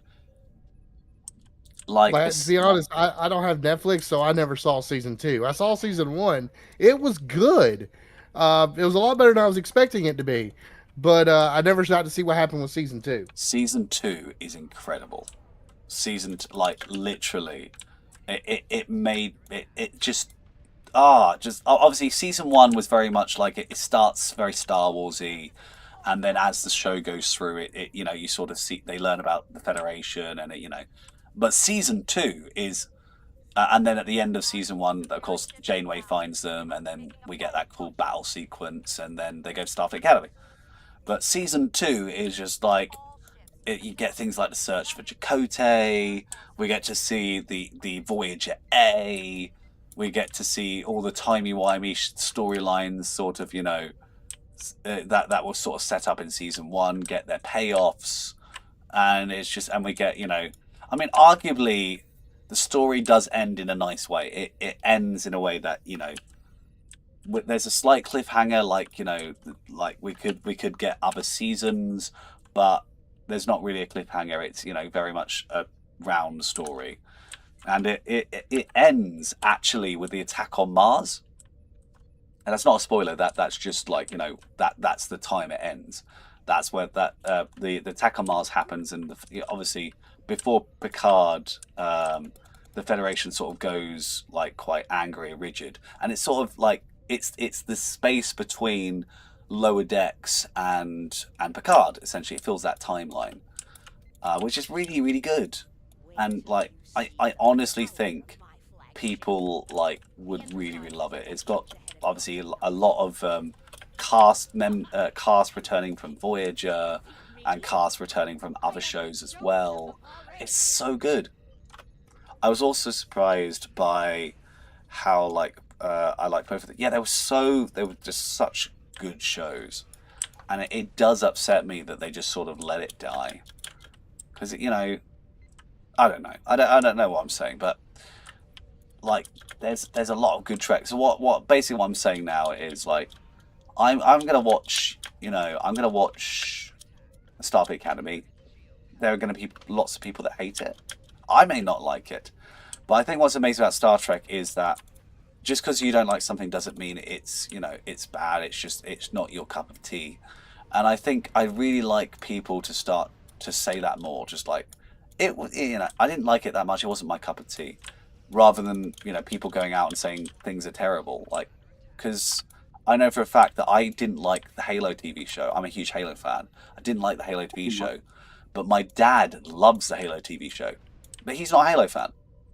But should I tell him off because he likes it? And so I've had this epiphany now. Where I'm just like, you know what? If I don't like something, it doesn't mean it's bad. It's just I don't like it, and I'm not. My problem with Halo. Don't even get me started with Halo. But my major problem with Halo is basically they just took the names, and did what they wanted with it. And I get it. Director, artistic freedom, make it viable for the show so other people will watch it. But you basically took what made Halo and took that out. Now, if it had been called anything else other than Halo, it would have been a great show.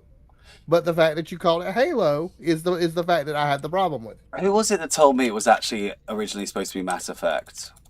I think someone told me It they was. Yeah, they It was. Yeah, they originally had the license for Mass Effect, and then which actually would have fit really well with the narrative they had. Annoyingly though, they had a lot of the like, because I read the books growing up, you know, Fall of Reach, Fall of Reach. Fall of Reach, Flood, and First Strike, and Ghost of Onyx. Those the Eric or was it Eric Nyler? I can't remember who wrote them. I think it's Eric Nyler. But I read those. So, yeah. Yeah, I read those growing up and really loved those books. And I felt the fall of I felt, you know, the Halo TV show. Yeah, it took elements of Fall of Reach, but it just changed them in really weird ways. You know, and like what it felt like, I'm gonna copy your homework, and then I'm not gonna copy your homework. Like Chief's team were completely different characters. They weren't blue team. They were what silver team or something. Yeah. But the character wise, they were pretty much the same as blue team. I'm just like, can you just call them blue team? You don't need to change your homework, but. But I know you're changing it so the teacher doesn't think you copied me, but you don't need to change it that much. You don't need to change it that much. You're fine. You're okay. And then what was odd is that you had, you know, you had such a beautiful looking show. I'm going to give it credit. If I was a kid, if I just played Halo 1 back when I was in, you know, just going into high school.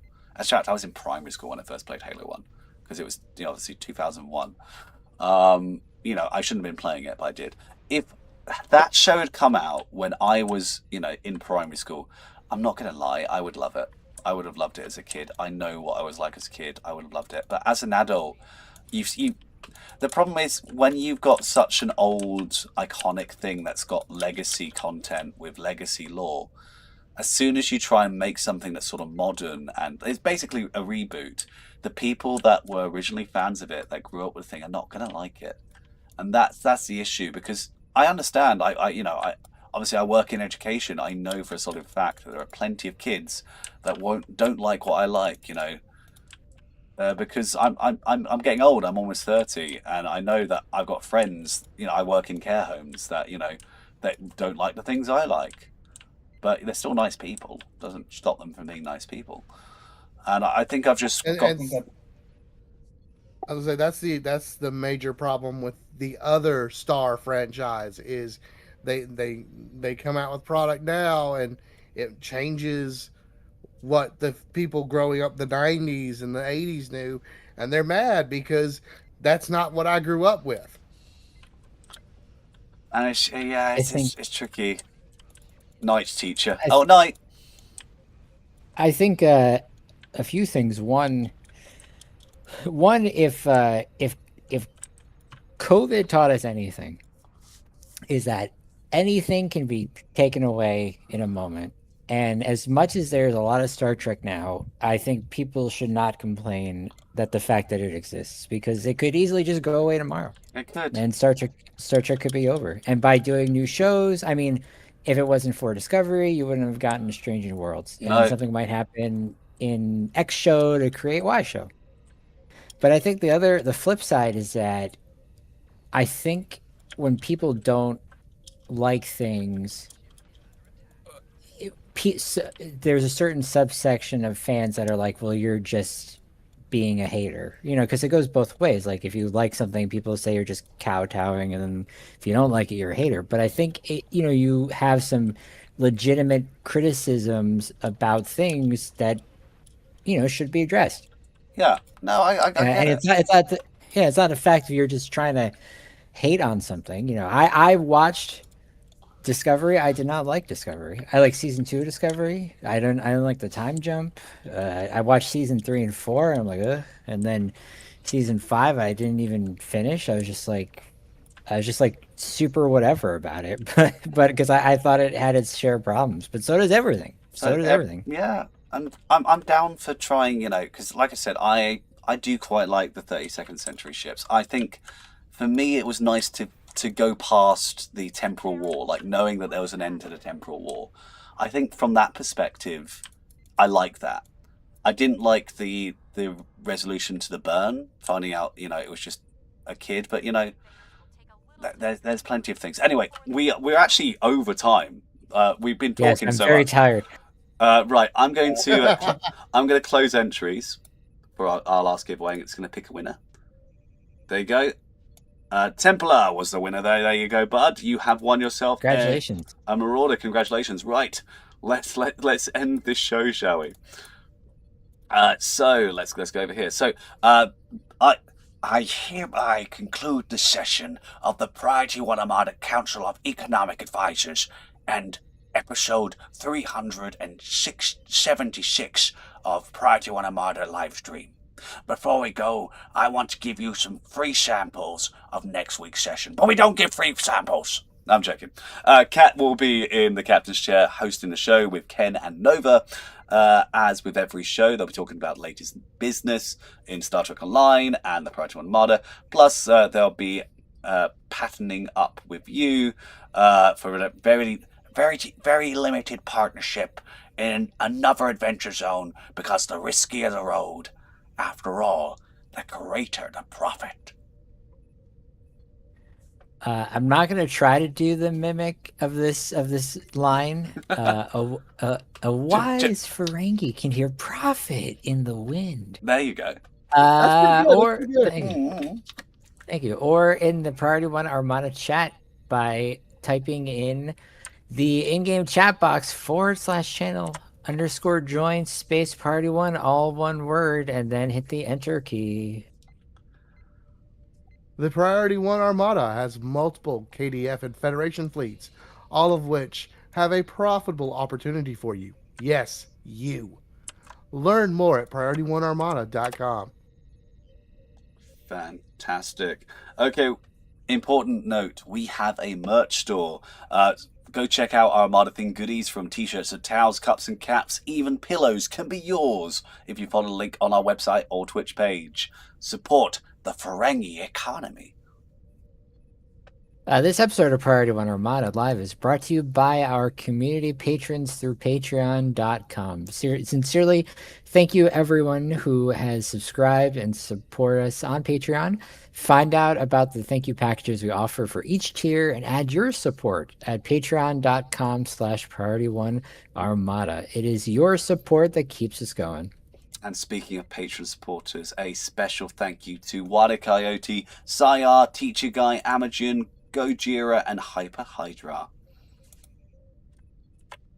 Want to be notified of our next live stream? Then follow our various social channels. You'll never know when we'll have another giveaway. Before we go, I want to say a special thank you to our artist, Jason Smith. Thank you very much to our website designer, Sum. And thank you very much to my assistant community manager, GoJinx, for all your help. I'd also like to say a very special thank you to FCA Council Member Phil and Mahadara GoJinx for joining me this week. Nice to know blackmail always works. And finally, a big thank you to you, the viewers, because without you, no one would be available to exploit. So until next week, don't ask, just take.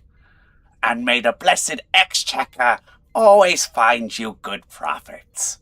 Say goodbye, folks. Good night. Goodbye. Right, let's do a raid, shall we? Let's see if anyone else is playing Star Trek. Oh, someone else is playing Star Trek Online. Let's go raid them. Right, guys, live long and prosper. Have an awesome day. And until next time, we love you lots. Right, let's roll those credits. We are raiding in 3, 2, 1. Bye!